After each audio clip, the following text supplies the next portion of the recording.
كنتم مسلمون الناس اتقوا ربكم الذي خلقكم من نفس واحدة وخلق منها زوجها وبث منهما رجالا كثيرا ونساء واتقوا الله الذي تساءلون به والأرحام إن الله كان عليكم رقيبا يا أيها الذين آمنوا اتقوا الله وقولوا قولا سديدا يصلح لكم أعمالكم ويغفر لكم ذنوبكم ومن يطع الله ورسوله فقد فاز فوزا عظيما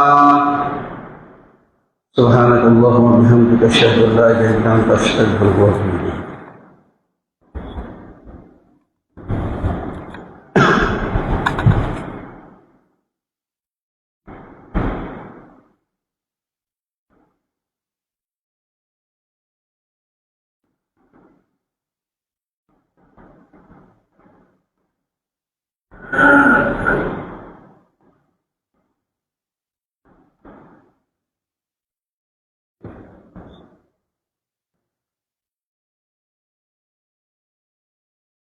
الحمد لله نحمده ونستعينه ونستغفره ونؤمن به ونتوكل عليه ونعوذ بالله من شرور أنفسنا ومن سيئات أعمالنا من يهده الله فلا مضل له ومن يضلله فلا هادي له وأشهد أن لا إله إلا الله وحده لا شريك له وأشهد أن محمدا عبده ورسوله الذي أرسله بالحق شاهدا ونذيرا شاهدا وبشيرا أما بعد فإن خير الحديث كتاب الله وخير الهدي هدي محمد صلى الله عليه وسلم وشر الأمور محدثاتها وكل محدثة بدعة وكل بدعة ضلالة وكل ضلالة في النار أما بعد সম্মানিত উপস্থিতি আল্লাহ সুবহানাহু ওয়া তাআলা যাবতীয় প্রশংসা যে আল্লাহ সুবহানাহু ওয়া তাআলা মেহেরবানিতে রমাদানুল মুবারকের 23 রমজানে আমরা পৌঁছেছি। সে আল্লাহর পবিত্র শাহী দরবারে কৃতজ্ঞতা পেশ করছি। আলহামদুলিল্লাহ, আল্লাহ সুবহানাহু ওয়া তাআলা যেন আমাদের অতীতের যে সিয়ামগুলো পালন করেছি যথাযথভাবে তার দরবারে তিনি কবুল করে নেন। অতঃপর তার প্রেরিত রাসূল জনাব মুহাম্মদ রাসূলুল্লাহ সাল্লাল্লাহু আলাইহি ওয়াসাল্লামের উপর দরুদ ও সালাম বর্ষিত হোক।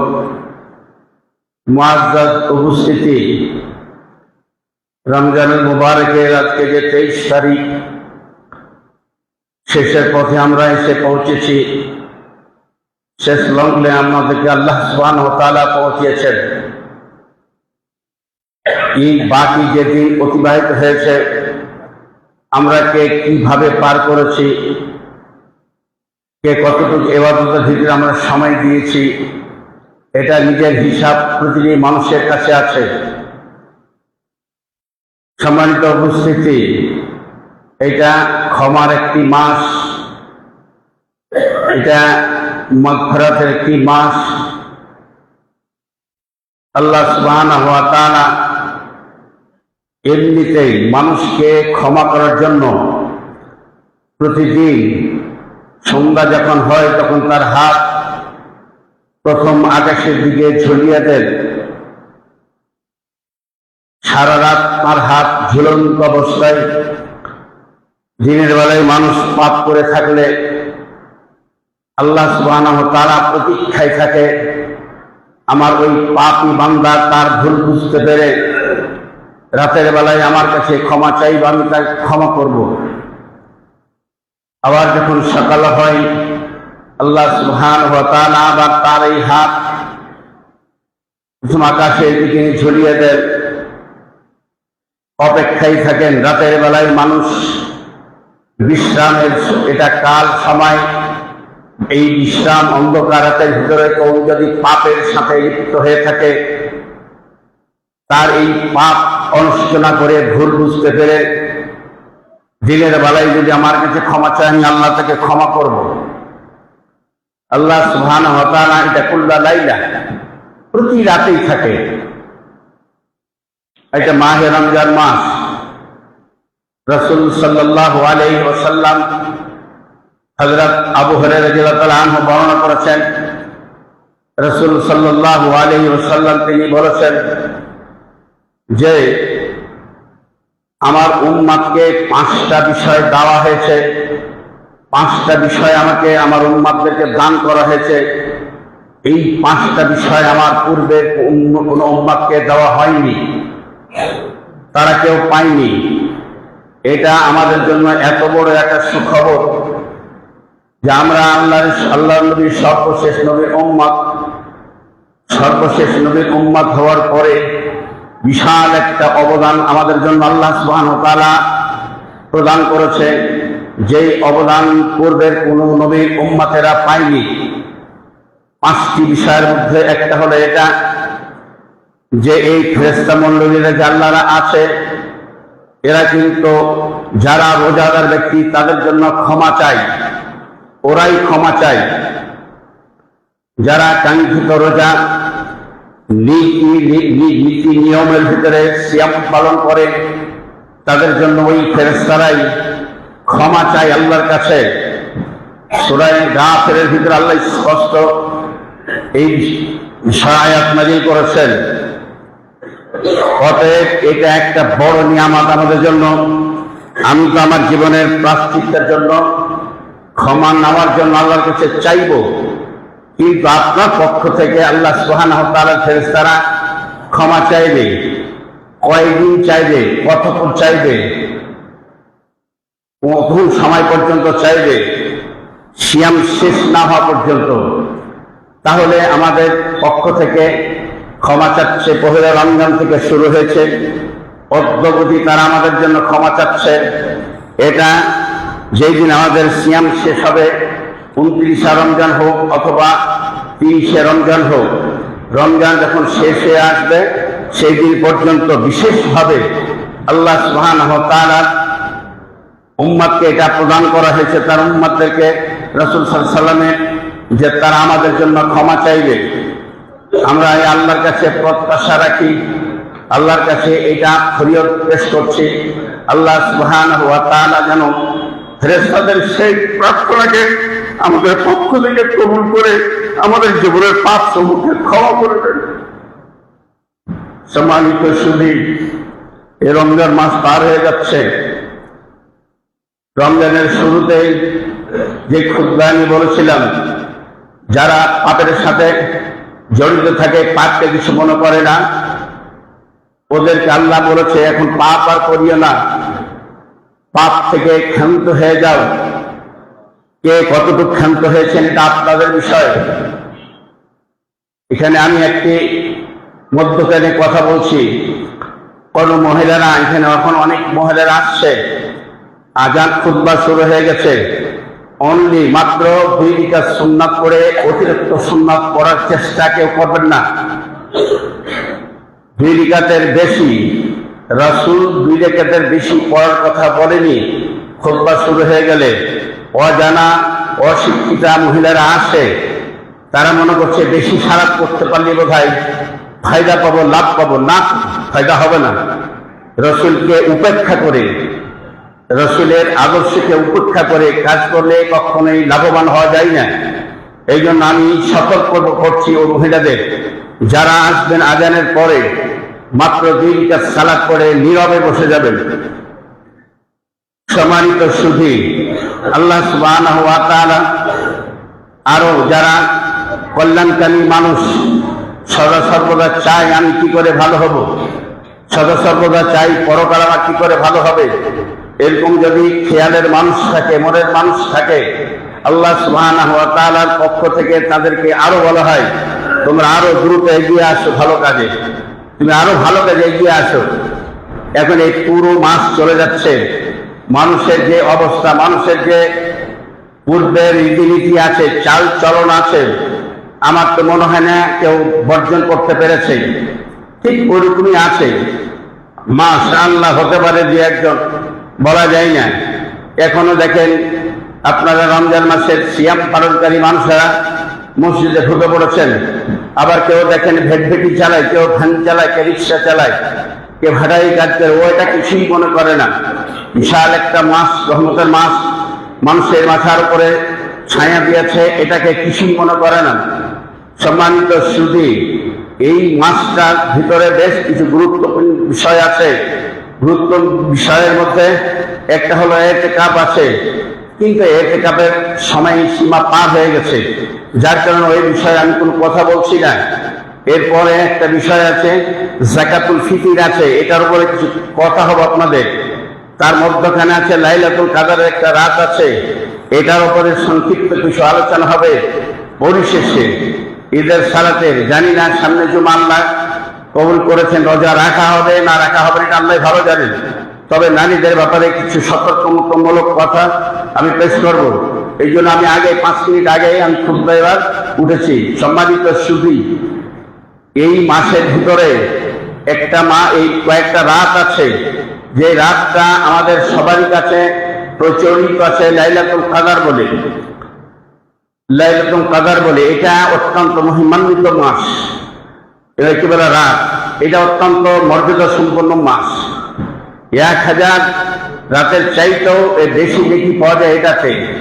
এটা বিজ্ঞানের হিসাব করে 84 মাস, 3 মাস, 84 বছর 3 মাস একটা মানুষ যদি ইবাদত করে যত নেকি হবে, আর এই রাতে যদি ইবাদত করে, এই ইবাদতের নেকিটা এক পাল্লায় উঠা যায়, আল্লাহ সুবহানাহু ওয়া তাআলা এই পাল্লাকে ভারী করে দিবে। তবে রাত তো একটাই।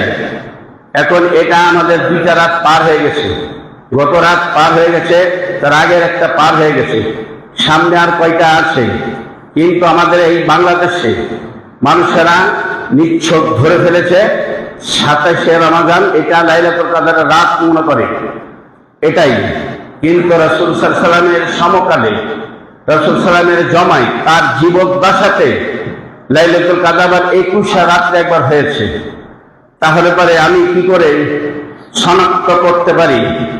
সরকারি যে ছুটির তালিকা আছে, ছুটির তালিকায় লেখা আছে যে সেটা হলো ছুটি কি লাইলাতুল কাদর 27শে রমজান ছুটি। আর একটা ছুটির তালিকা আছে জুমাতুল বিদা, মানে সর্বশেষ জুমা। এই শেষ জুমা বলে বেদা বলে ওটা সরকারি ছুটির তালিকায় আছে। এইগুলোর কোনো ভিত্তি নাই। শেখ সালেহ আল ওসাইমিন রাহিমাহুল্লাহ মাজমু ফতোয়ার 19 নম্বর খণ্ডে উল্লেখ করেছেন, কোন মানুষ যদি নিচ্ছক 27 তারিখে খালি লাইলাতুল কাদরের রাত উদযাপন করে, ইবাদতের সাথে জড়িত হয়ে ওটা যদি পার করে, এটা কি তার ঠিক হবে? না, ঠিক হবে না। আর বাকি রাতগুলোর উপরে তার মূল্য নাই। 21, 23, 25, 29 তার মূল্য নাই। ওর মূল্য শুধু দিয়েছে 27 তারিখে। শেখ সালেহ আল ওসাইমি বলছেন এটা তার আমলটা বিশুদ্ধ হবে না, যেহেতু রাসূল সাল্লাল্লাহু আলাইহি ওয়াসাল্লামের নির্দেশ তোমরা তলস করো শেষের বিজয় রাতগুলোকে। আর আমি এখানে আল্লাহ রাসূলের নির্দেশের বিপরীতে শুধু একটি রাতকে আবার ওখানে শনাক্ত করলাম যে 27শে রমজান এটা হলো লাইলাতুল কাদর। আদৌ এই ধরনের চিন্তা চেতনা যেন কারো না থাকে, যদি থেকে থাকে আজকে থেকে মাথাকে পরিষ্কার করে দেন। আপনি ইবাদতের জন্য রাতগুলো সবগুলোই আপনি ধারাবাহিকভাবে 21 তারিখ, 23 তারিখ, 25 তারিখ, 27 তারিখ, 29 তারিখ এইগুলো আপনি ইবাদতের জন্য মনোনিবেশ দিবেন।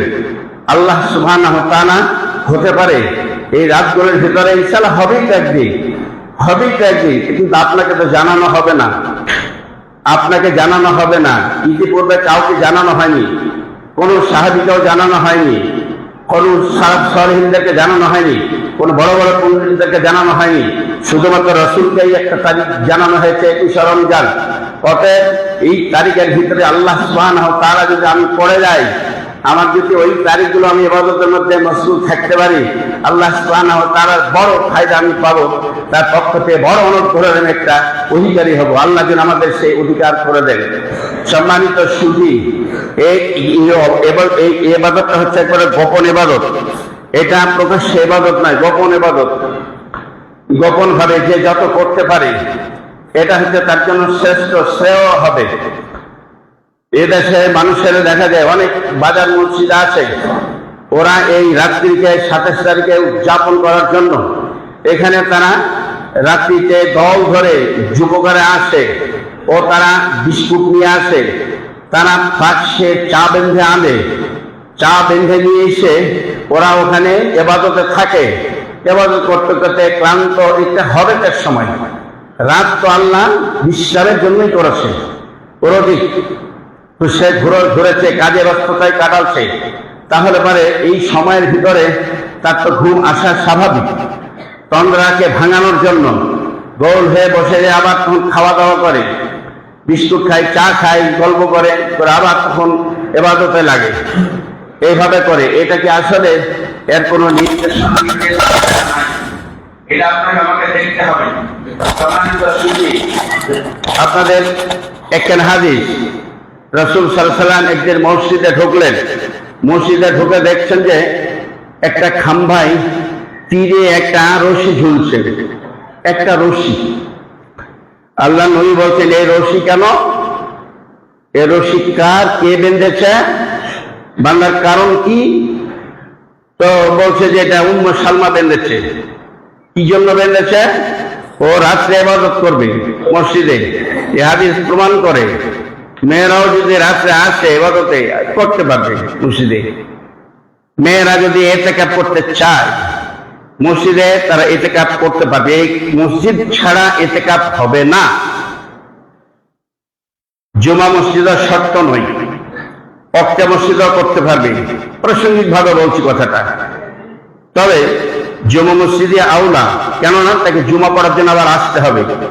অক্টা মসজিদে ওই মসজিদে হবে যে মসজিদে বাজামাত নামাজ হয়, ওখানে পড়তে পারবে। কোনো মহিলা, তার কিছু শর্ত আছে, তার সে নিরাপত্তা, খাওয়ার ব্যবস্থা, সার্বিক তার যদি নিরাপত্তা ব্যবস্থা থাকে, ওই মসজিদে কমিটি কর্তৃক তার ব্যবস্থা থাকে, তাহলে কোনো মহিলা এই মসজিদে এসে ইতিকাফ করতে পারবে, সমস্যা নাই। বাড়িতে বসে ইতিকাফ হবে না, ঘরে বসে ইতিকাফ হবে না। সম্মানিত সুধী, তো উম্মে সালমা, এটা নবীকে বলা হলো, এটা তার ছেলে উম্মে সালমা। তে উম্মে সালমা যখন সে ইবাদত করতে করতে ক্লান্ত হয়ে আসবে, ঘুমো ঘুমো ভাব আসবে, ঢোলন আসবে, তখন সে দড়ি ধরে ঝুলতে লাগবে। দড়ি ধরে ঝুলবে, ঝুললে কিছুক্ষণ তার ক্লান্তিটা দূর হবে। আল্লাহ বলছে, না তো খুলো, এটা খুলে ফেলে দাও। চেপে চেপে আপনার সেটে সেটে বসবেন, এটা খুলে ফেলে দাও। এটা তুমি ইবাদত করবে, তোমার চাহিদা, তোমার তবিয়ত, তোমার দিল, তোমার মন কতক্ষণ চাচ্ছে ততক্ষণ করো। ঘুম ঘুম ভাব আসে, ঘুমিয়ে যাও। তারপর একটু ক্লান্ত দূরীভূত করে আবার উঠো। রাসূল হাদিসে আছে, রাসূল বলছেন, ঘুমো ঘুমো ভাব কারো এসে গেলে সালাত যেন না পড়ে। তার কারণ এই সময় নামাজে কোন সূরা থেকে কোন সূরা, কোন সূরা থেকে কোন সূরা, কোন আয়াত থেকে কোন আয়াত পড়বে, কি করবে, ইয়াসুব্বু নাফসাহু না কি করছে, এটা তার খেয়াল থাকবে না। অতএব তুমি নামাজ পড়ো না, ছেড়ে দাও, শুয়ে যাও। ঘুমটা তোমার চলে আসুক, ক্লান্ত দূর হয়ে যাক, এবার তুমি আবার ইবাদতে উঠো। এটা তো আল্লাহ রাসূল দিয়েছেন বিধান। এই বিধানের বিপরীতে আমি বিকল্প ব্যবস্থা গ্রহণ করলাম, তাহলে এটা আপনার বিবেককে জিজ্ঞেস করেন। রাসূল আমাকে এক নির্দেশ দিলেন, আমি আর একটা করলাম, তাহলে রাসূলের সাথে আমার মিল খেলে কোনোদিনই মিল খেল না। এই জন্য সম্মানিত মা ও বোনেরা, গোপন কক্ষে, বাড়ির ভিতরে বসে বসে আপনি লাইলাতুল কাদারের দিনগুলো, রাতগুলো আপনি ইবাদত করেন। এর আগে তো বলেছি যে তারাবির সালাত আর তাহাজ্জুদের সালাত, যা কেউ আছে 12 মাসই তাহাজ্জুদ পড়ে, 12 মাসে কিন্তু তাহাজ্জুদ পড়ে, ওর জন্য শ্রেয় হবে, উত্তম হবে শেষ রাতে নামাজ পড়া। ও যদি মনে করে লাইলাতুল কাদরের রাতে অর্ধেকটা রেখে দিয়ে অর্ধেকটা আমি শেষ রাতে পড়বো, সেটাও করতে পারে। বেতর রেখে দিল, বেতর শেষ রাতে পড়তে পারে। এর আগে আপনাদেরকে আমি এই পরামর্শ প্রদান করেছি। সম্মানিত সুধী, তাহলে পারে এখন বাকি আমাদের সামনে কয়েকটা রাত আছে। এই কয়েকটা রাত আপনারা চেষ্টা করবেন নারী পুরুষ নির্বিশেষে আপন আপন বাড়িতে ঝামেলা মুক্ত অবস্থায় বাড়ির ছেলেমেয়েরা আপন আপন ঘরে ঘুমাবেন। আপনি আপনার কক্ষে, আপনার রুমে বসে আপনি কোরআন শরীফ তেলাওয়াত করেন, ওখানে আপনি সালাত পড়েন, ওখানে আপনি তাসবিহ তাহলিল করেন। এটা হয়, সেটা আপনি করেন আপনার চাহিদা অনুযায়ী, শরীরের চাহিদা অনুযায়ী, তবিয়তের চাহিদা অনুযায়ী আপনি ওটাকে পালন করেন। ইনশাআল্লাহ আল্লাহ সুবহানাহু ওয়া তাআলা আপনার এটাকে কবুল করবেন, এটা আমি প্রত্যাশা রাখছি এবং আল্লাহর কাছে ফরিয়াদ করছি, আল্লাহ এই দুয়ার পর জামে মসজিদের মুসাল্লিদের মধ্য থেকে, এলাকার মধ্য থেকে, দেশের মধ্য থেকে যারা লাইলাতুল কাদরের জন্য ইবাদতে মশগুল হবে, আল্লাহ তুমি তাদের এই ইবাদতকে সাদরে কবুল করে নিও। উত্তম প্রতিদান পরকালে তুমি তাদের দান করিও, উত্তম বিনিময় তুমি তাদেরকে জান্নাত দান করিও, জীবনের পাপসমূহ আল্লাহ তুমি তাদের ক্ষমা করে দিও। সম্মানিত সুধী, লাইলাতুল কাদরের বিষয়ে কথা আর আমি সামনে বাড়াবো না। সামনে এবার যাই আপনাদের যাকাতুল ফিতর, যে আমরা ফিতরা আদায় করে থাকি, যাকাতুল ফিতর আমরা প্রদান করে থাকি। রমজান শেষে আমরা রোজা শেষ হয়ে গেলে যাকাতুল ফিতর দিতে হয়। হযরতে আবু সাঈদ খুদরী রাদিয়াল্লাহু তাআলা আনহু থেকে বর্ণিত, খারাজা রাসূলুল্লাহ সাল্লাল্লাহু আলাইহি ওয়াসাল্লাম যাকাতুল ফিতর, আল্লাহর নবী যাকাতুল ফিতর ফরজ করেছেন। নবী এটাকে ফরজ করেছেন আল্লাহ সুবহানাহু ওয়া তাআলার পক্ষ থেকে, তিনি এটাকে ফরজ করেছেন। আর যেটা ফরজ, এটা ছাড়ার কোন সুযোগ নাই, এটা কোন সুযোগ নেই, কাদের ওপরে লাগবে। এটা 1400 বছর আগে রাসূল সাল্লাল্লাহু আলাইহি ওয়াসাল্লাম মক্কা থেকে হিজরত করে চলে যাওয়ার পরে বাইতুল মুকাদ্দাসের দিকে মুখ করে নামাজ পড়ছিলেন। তিনি নামাজ পড়েছেন 17 মাস। নামাজ পড়ার পরে কিবলা হলো আবার বাইতুল্লাহর দিকে। তার 18 মাস পরে এবার এই রমজান মাসের রোজা ফরজ হয়েছে, আর যাকাতুল ফিতর ফরজ হয়েছে, ওটা ছিল শাবান মাস। আর যাকাতুল ফিতর ফরজ হয়েছে আপনার ঈদুল ফিতরের 2 দিন আগে, 1400 বছর আগে ঈদুল ফিতরের 2 দিন আগে, অর্থাৎ এটা 2য় হিজরি সনে যাকাতুল ফিতরটা দেওয়ার ব্যবস্থা ফরজ হয়েছে। রাসূল সাল্লাল্লাহু আলাইহি সাল্লাম তিনি তার জীবদ্দশায় 9 বছর ফিতরা দিয়েছেন, 9 বছর। যেহেতু হিসাব অঙ্কে দেখা যায় তিনি 9 বছর বেঁচেছিলেন, 9 বছর থাকাকালীন সময়ে ফিতরার যে মাস, আরবি মাসগুলো 9টা এসেছে, তাহলে 9 বছর, তাহলে 9 দুগুণী 9 বছরের 9 বার তিনি ফিতরা দিয়েছেন। সম্মানিত সুধী, এই যাকাতুল ফিতর আমাদের উপরে কখন ফরজ হবে, আমাদেরকে কখন দিতে হবে, কোন টাইমে দিতে হবে, আমাদের উপরে আদায় করা কখন ফরজ হবে। যাকাতুল ফিতর ঠান্ডা মাথায় আপনারা শুনেন, যাকাতুল ফিতর আমাদের উপরে ফরজ হবে 30 রমজান যদি হয়। 30 রমজানে সূর্য অস্ত যখন হবে তখন মুয়াজ্জিন সাহেব মসজিদে ইফতারের আজান দিবে, ও আজান দিল, আপনি রোজা খুললেন, যাকাতুল ফিতর এবার ফরজ হলো। এই কায়দার ভিত্তিতে কোন সন্তান যদি সূর্য অস্তের পরে কারো বাড়িতে যদি সূর্য অস্তের পরে সন্তান জন্মগ্রহণ করে, কারো যদি ছেলে হয়, নাতি হয়, পোতা হয়, ওর যাকাত লাগবে না। রাসূল সাল্লাল্লাহু আলাইহি সাল্লাম তিনি যাকাতুল ফিতর ফরজ করেছেন। একটা হলো কি, আল হুররে আলাল হুররে, স্বাধীন মুক্ত মানুষের উপর আমরা।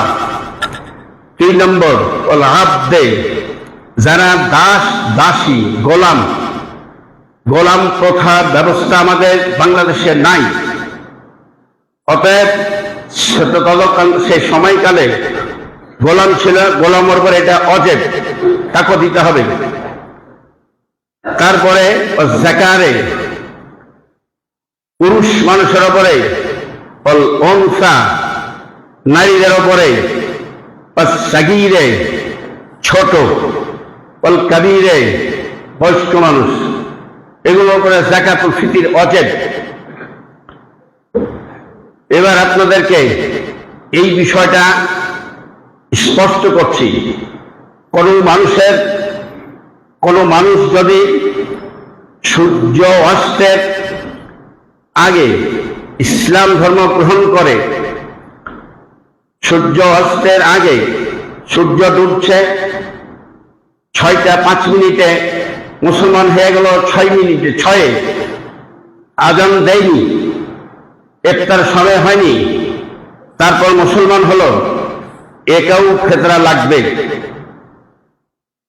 3 নম্বর, কারো ঘরে সন্তান জন্মগ্রহণ করলো সূর্য অস্তের 3 মিনিট আগে, ইফতার নিয়ে বসে পড়েছেন, বৌমা চলে গেছে ক্লিনিকে, খবর আসছে পুত্র সন্তান হয়েছে, তারপরে আজান হচ্ছে, ওই বাচ্চার ফিতরা দিতে হবে। সম্মানিত সুধী, বাড়িতে আপনার বাবা অসুস্থ অবস্থায় রয়েছে, অবহেলিত অবস্থায় আছে, মরণাপন্ন অবস্থায় আছে, আজান দিবে, তার পূর্ব মুহূর্তে সে শেষ নিঃশ্বাস ত্যাগ করলো, যাকাতুল ফিতর তার উপর অজেব নয়। কেন অজেব নয়? যেই টাইমে ফরজ হচ্ছে ওই টাইম সে পেল না, তার আগেই দুনিয়া থেকে সে বিদায় গ্রহণ করলো। আর ওই মুরব্বী সূর্যাস্তের পরে যদি আবার মারা যায়, ওই মুরব্বীর যাকাতুল ফিতর লাগবে। সম্মানিত সুধী, এর হিসাব, কোন মানুষ বিয়ে শাদী করে, এখন বর্তমান বিয়েগুলো ম্যাক্সিমাম রাতের বেলায় হচ্ছে। এখন বউ বিয়ে ঠিক করে রেখেছে, জামাই ঠিক করে রেখেছে, বিয়ে তো হবে রাত এশারের পরে, তাহলে পরে ওই বইয়ের ক্ষেত্রে স্বামীকে লাগবে না। যদি খালি কবুল হয়ে যায় সূর্য অস্তের একটু আগে, 2 মিনিট আগে যদি হয়ে যায়, বিয়ে পড়া হয়ে গেল, তাহলে পরে ওই বইয়ের ক্ষেত্রে তার স্বামীকে এখন দিতে হবে। তার স্বামীর জিম্মাই আসলো, যেহেতু স্বামীর আয়ত্তা থেকে তার স্ত্রী আসলো, এখন তার খরচার দায়ভার তার স্বামীকে এখন গ্রহণ করতে হবে। এটা হচ্ছে যাকাতুল ফিতরের এটা আদায়ের একটা বিধান। 2 নম্বর কথা, যাকাতুল ফিতর এটা প্রতি বছর আপনাদের কাছে এইগুলো বর্ণনা বিবরণ পেশ করা হয়, আমরা এটা ভুলে যাই। 1 বছর আপনারা তো ভুলারই কথা, একটু চেপে বসেন, আপনার একটু করে যার সামনে যে ফাঁকা আছে একটু করে চেপে বসেন।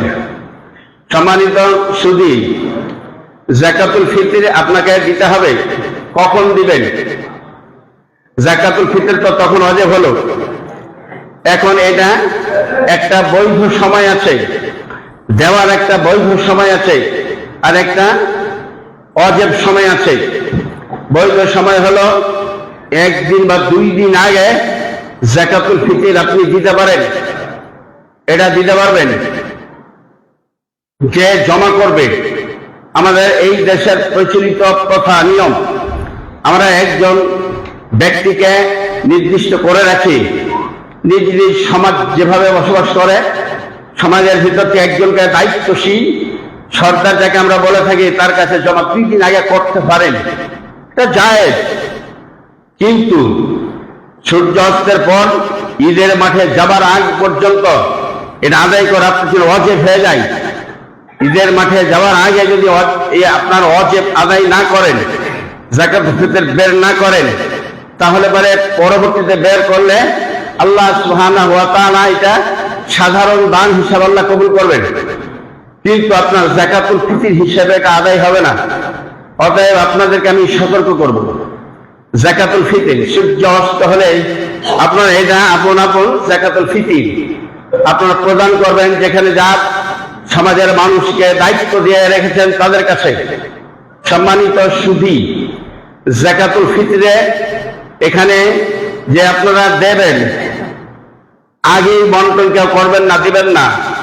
অনেক সময় দেখা যায় আমরা শুনি আমাদের কাছে, আপনাদের কাছে এই ধরনের খবর আসবে, আমাদের কাছে জিজ্ঞাসার জন্য আমরা জানতে পারি কারো কারো যাকাতুল ফিতর 15 রমজানে শেষ হয়ে গেছে দেওয়া, 15 রমজানে দেওয়া হয়ে গেছে। আবার ওর একটা খালা আছে, ওই খালা অভাবী, ওখানে 500 পাঠিয়ে দিয়েছে, বাকিটা নিয়ে যে জমা দিচ্ছে সমাজের সাথে করে রেখে দেওয়া হবে। তো সমাজের খাতায় তালিকা না থাকলে গোস্ত পাবো না, যে ঈদুল জোহার গোস্ত পেতে হবে আমাকে। কিন্তু তুমি যে যাকাতুল ফিতরটা আদায় করলা 15 রমজানে, 20 রমজানে, 27 রমজানে, 25 রমজানে তোমার যাকাত থেকে আদায় হয়েছে। আমি যে বিবরণ পেশ করলাম, এই বিবরণ অনুযায়ী ফরজই তো হয়নি, ফরজ আপনার উপর হবে সূর্য অস্তের সময়, আর আপনি ওটা আপনি বন্টন করে ফেললেন 15 রমজানে, 12 রমজানে, 17 রমজানে। বেড়েছে আপনার বাড়ি, আপনার খালা, আপনার চাচি, বেটা দিয়ে দেয় তো ফেতরাটা, আর আসতে পারবো কি পারবো না, মরে যাবো নাকি, আপনি দিয়ে দিলেন। খালার উপরে দয়া দেখছে, দয়া দেখালেন বটেই, কিন্তু আপনার ফিতরা তো ওর লাভ হলো, কিন্তু আপনার লাভ হলো না। ফিতরা দেওয়ার যে হিকমত আছে, এই হিকমত হলো কি, অভাবীদের সেই দিনের অভাব মোচন করা, তয়মাতুল লিল মাসাকিন, আর একটা হলো আপনার সিয়ামকে পরিশুদ্ধ করা। রমজান মাসে মুখ সিমিট করে আপনার কথা বের হয়, কন্ট্রোল করতে পারেন না আপনি মুখকে, অনেক সময় বেহাইয়া কথা, বেফাইয়া কথা, অশ্লীল কথা আপনি প্রয়োগ করে থাকেন, অনুভূক্ষেপ করেন না আপনি তার সিয়ামের দিকে। এটাকে পরিশুদ্ধের জন্য আল্লাহ সুবহানাহু ওয়া তাআলা এই ব্যবস্থা রেখেছে। আপনার এই ব্যবস্থায় আল্লাহ কবুলও করে নিতে পারে, আবার নাও করতে পারে, এটা তার মর্জি, কিন্তু আমাকে তার বিধান পালন করতে হবে। সম্মানিত সুধী, এই শরিয়াতের যতগুলো বিধান আছে, সমস্ত বিধানগুলো হচ্ছে আল্লাহ সুবহানাহু ওয়া তাআলার পক্ষ থেকে এবং রাসূলের পক্ষ থেকে নির্ধারিত। এখানে কোনো মানুষের হস্তক্ষেপ চলবে না, কিন্তু বিশেষ করে ফিতরার ব্যাপারে মানুষেরা এটার উপর হস্তক্ষেপ করে। কেন যে হস্তক্ষেপ করে আল্লাহ ভালো জানে। সেটা হলো কি, আমাদের এই মসজিদে আমিও বাল্যকালে দেখেছি ধানের দর রেট ঠিক করেছে, আল্লাহ মাফ করুক মুরব্বীদেরকে। আমার বড় ভাই আব্দুর রাজ্জাক মারা গেছেন, আল্লাহ তাকে জান্নাতুল ফেরদাউস নসিব করুক, জীবনের পাপ তার ক্ষমা করে দেয়। শেষ জুমাতে বসে গেলেন, বসে যেয়ে বলছে, মাওলানা সাহেব জুমা তো শেষ, তাহলে পরে ফেতরা তো দিতে হবে, একটা রেট ঠিক করা যায়। এই যে রেট চলছে, রেট ঠিক হয়ে গেল, কত কি দিতে হবে, এটা ভুলে হয়েছে। আমি তাদের পক্ষ থেকে আল্লাহর কাছে ক্ষমা চাচ্ছি, আল্লাহ তুমি তাদের ক্ষমা করে দিও। এটা না জানার কারণে হয়েছে, এটা ভুলের কারণে হয়েছে। মূলত এটাও আল্লাহ পাকের পক্ষ থেকে এটা নির্ধারিত। এর মধ্যে আপনার হস্তক্ষেপ করার কোনো অধিকার নেই, কোনো ক্ষমতা নেই।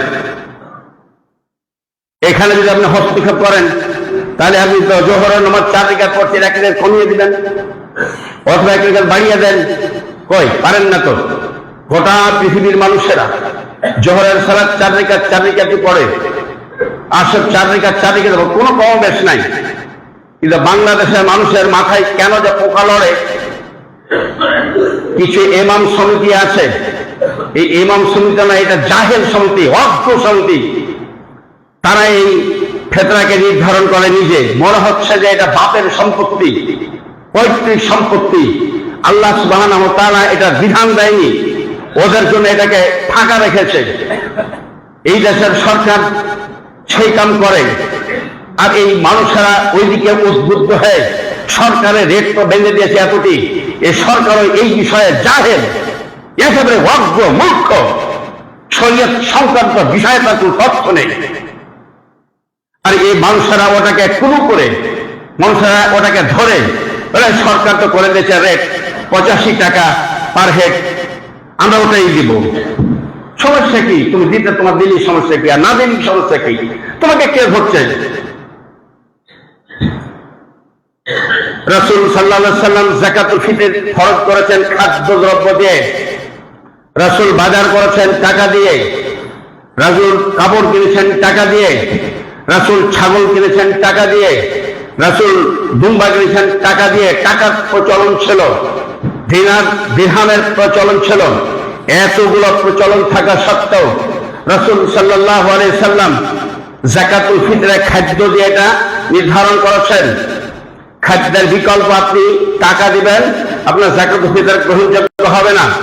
আপনি টাকা দেন, আমার আপত্তি নাই, আমি আপনাকে নিষেধ করব না। শরীয়তের দিক নির্দেশনা আপনার কাছে আমি পৌঁছালাম। কিয়ামতের ময়দানে আমি বলতে পারবো যে না, আমি সঠিকভাবে রাসূল সাল্লাল্লাহু আলাইহি ওয়াসাল্লাম, আল্লাহ তোমার বিধান আমি পেশ করেছি। আপনি আপনার যাকাতুল ফিতরের ক্ষেত্রে তাইমাম করবেন না সঠিকভাবে আপনি প্রদান করবেন, এটা আপনার বিষয়। সম্মানিত সুদী, টাকার আবার রেট দেখেন, এক এক গ্রামে এক একটা, এক এক গ্রামে আর একটা। সব গ্রাম যে মিলে হচ্ছে তা নয়। বাংলাদেশের 64টা জেলা আছে, থানার তো অভাব নাই, উপজেলার অভাব নাই, ইউনিয়নের অভাব নাই। দেখেন গা, কোন গ্রামের সাথে কোন গ্রামের রেটের মিল নাই।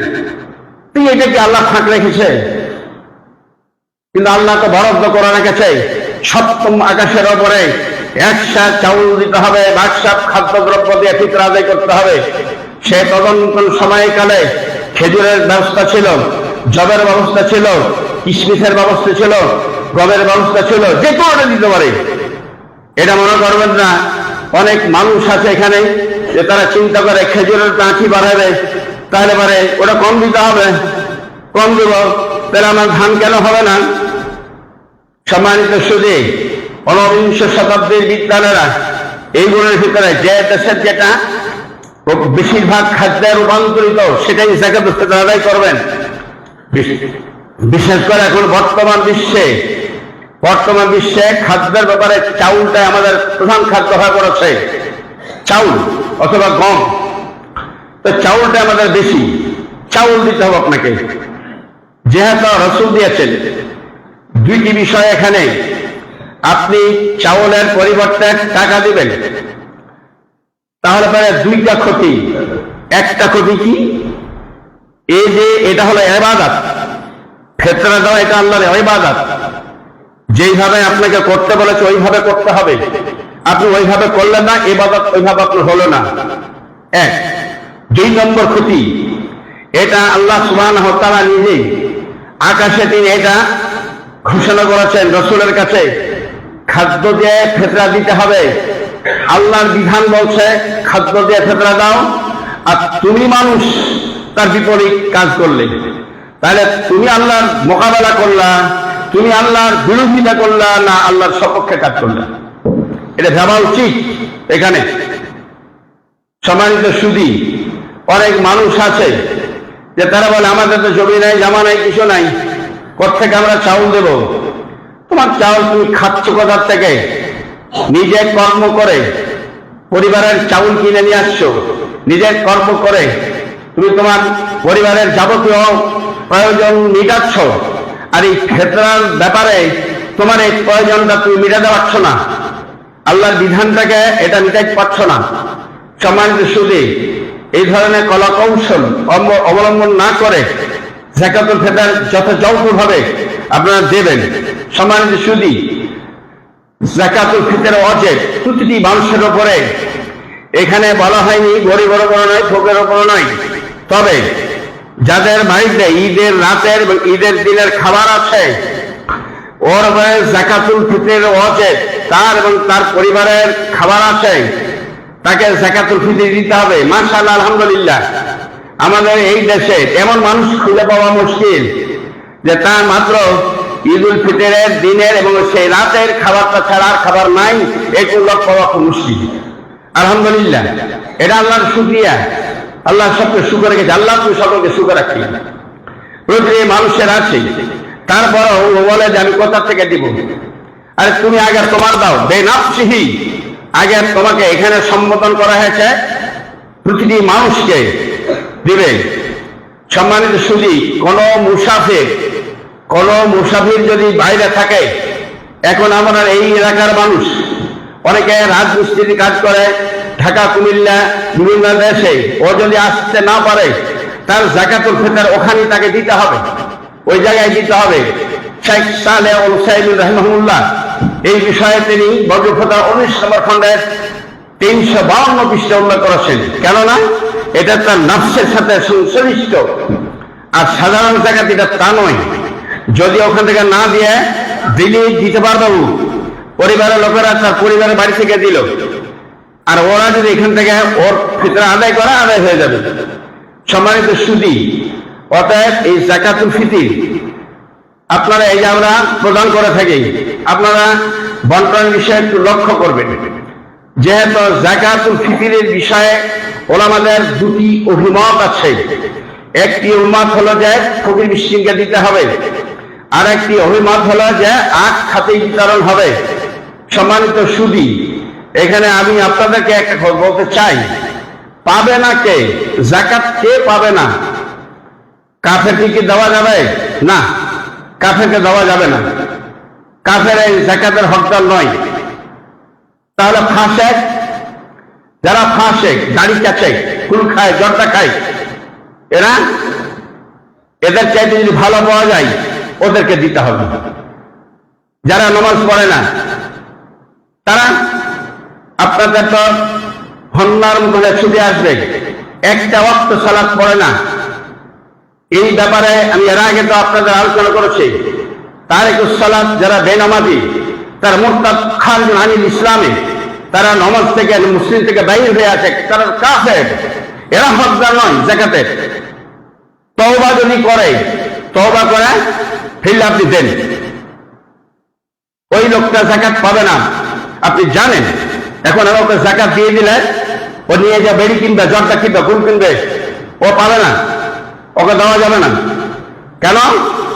আল্লাহ সুবহানাহু ওয়া তাআলা বলেন, তাআওয়ানু আলাল বিররি ওয়া লা তাআওয়ানু আলাল ইসমি ওয়াল উদওয়ান, ভালো কাজে সাহায্য করো। ও তুমি সাহায্য করলে তার বেড়ি কেনার জন্য, তুমি দেখলে টাকা নিয়ে যে বেড়ি কিনে পকেটে হাঁটলো, ও পাবে না। সম্মানিত সুধী, আর কে পাবে না? কাবিয়্যিন মুক্তাসিবিন, রাসূল বলছেন, দুজন মানুষ এসেছে নবীর কাছে, তারা চাচ্ছে যে হুজুরের কাছে কিছু দেন। হুজুর বসে আছেন, মাথাটা চেরা তাদের দিকে দেখলেন, মাথাটা নামালেন, নামিয়ে বলছেন, তারা ছিল হ্যান্ডসাম শরীরের, বলিষ্ঠ ছিল। আল্লাহ নবী বলছেন, দেখো কর্মঠ মানুষ, রোগ নাই, শোক নাই, কিছু নাই, এদের জন্য এই মাল হালাল নয়, হালাল নয়, হালাল নয়। দেখেন তো, যে সমস্ত ফকির আছে, আপনি একদিন কাজ করে চান তো দিন কেটা কাজ করে। আমরা মাদ্রাসা যারা আদায়কারী যাই, সর্দারেরা এমন কৌশলে কথা বলতে জানে। আমিও কিছুদিন করেছি, আমিও কৌশল করেছি, আল্লাহ যেন মাফ করে। ফকির যখন যায়, এলাও 5 টাকা, মাত্র 5 টাকা দিলে কি বড় জামাতে, আরে মুলবি রেখে খাওয়া যায় না, গেল ওরাকে ওদিকে বুঝ দিয়ে দিলে। আর মুলবিরে যখন যাচ্ছে, কি করবা, দেখেন তো কত ফকির আসছে, কোন থেকে দেবো আপনাকে 20 টাকা লেখেন, বুঝ তো সবাইকে দিয়ে দিলে, আলহামদুলিল্লাহ বুঝ পেয়ে গেল। কিন্তু যাকাতুল ফিতরটা যে একটু ভালো মানুষকে দেখে, ভালো নামাজিকে দেখে আপনি দেন, তাও চেষ্টা করেন। এটাতে আমরা কিন্তু অত্যন্ত জর্জরিত হয়েছে, সমাজ আমরা জর্জরিত হয়েছে। আমারও বলার কিছু নাই এখানে। সম্মানিত সুধী, আমি কথার দীর্ঘায় এখানে করবো না, যেহেতু সময় অনেক অতিক্রান্ত করেছে। নারীদের সেই বিষয়ে কিছু বলার ছিল, ঈদের মাঠে যাওয়ার বিষয়ে গুরুত্বপূর্ণ কথা কিনা সম্ভব হলো না। যদি আল্লাহ সুবহানাহু ওয়া তাআলা আরো একটা রোজা করার তৌফিক দেয়, 30 নম্বরেরটা, তাহলে সেই তারিখে ইনশাআল্লাহ এই বিষয়ে পূর্ণাঙ্গ আলোচনা করার চেষ্টা করব। আল্লাহ, তুমি আমাদের এই মাহে রমজান মাসে যারা আমরা রোজা রেখেছি, আমাদের রোজাকে কবুল করে জীবনের পাপ সমূহকে তুমি ক্ষমা করে দাও। এই আল্লাহ, যারা আমাদের ভিতরে অসুস্থতার কারণে সিয়াম পালন করতে পারেনি, আল্লাহ তুমি তাদের সুস্থতা দিয়ে পরবর্তীতে কাজা করার তৌফিক দিও। আমাদের আল্লাহ অনেক মা বাবা কবরে শুয়ে আছে, চলে গেছে। আল্লাহ তুমি জানো তাদের অবস্থা। এ রমজান মাসে তোমার কাছে ফরিয়াদ করছি, আল্লাহ তুমি তাদের সমস্ত পাপকে ক্ষমা করে জান্নাতুল ফেরদাউস দান করিও। জীবনে যা ত্রুটি তারা করেছে আল্লাহ ত্রুটি তাদের ক্ষমা করে দিও। আমাদের বাল বাচ্চারা আল্লাহ দিকে আছে, আল্লাহ সঠিক পথে চলার তৌফিক তুমি দান করিও। বাকি শ্যামগুলো পালন করা তুমি তৌফিক দিয়ে আল্লাহ যারা নমাজ ধরেছে রমজান মাসের ওসিলায় আল্লাহ তুমি তাদেরকে এই নমাজ যেন অত্যবধি বহাল রাখে, জীবনের মৃত্যুর পূর্ব পর্যন্ত তৌফিক তুমি তাদের দান করিও। সুবহানাক আল্লাহুম্মা ওয়া বিহামদিকা আশহাদু আল্লা ইলাহা ইল্লা আনতা আস্তাগফিরুকা ওয়া আতুবু ইলাইক। আসসালামু আলাইকুম ওয়া রাহমাতুল্লাহ।